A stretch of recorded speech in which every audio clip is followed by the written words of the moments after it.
I have a question on basically like death. A lot of people, like a lot of agnostics, believe like the reincarnation. Basically, the light at the end of the tunnel is your new life, and then we get this whole like a lot of people have like experienced deja vu, and it's just like I definitely lived this moment like before. So they believe in that like whole like we living like 5,000 different lives. How do I convince them that like you go to like heaven or hell type of thing, you know?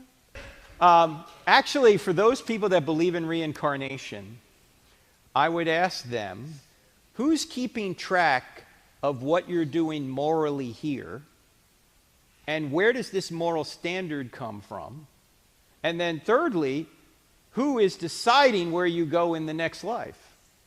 Because people who believe in reincarnation, it would seem to me, need someone like God to do that.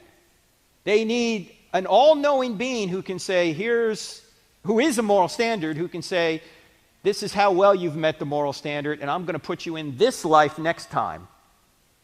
And they look at somebody else and say, well, you've done so well, so I'm going to put you in this level the next time. That would appear to be, in my view anyway, to require a being like a theistic God.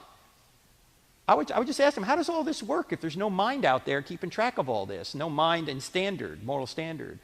So, ironically, it seems to me many of the Eastern worldviews, which deny there's one theistic God, would seem to require that theistic God to make their system work. They do believe in a God, but like what about the Christian God, and then like pushing them towards like the Christian faith?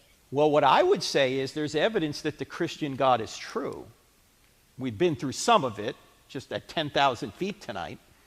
But if truth exists, God exists, miracles are possible, and Jesus rose from the dead, then it appears the Christian God is true.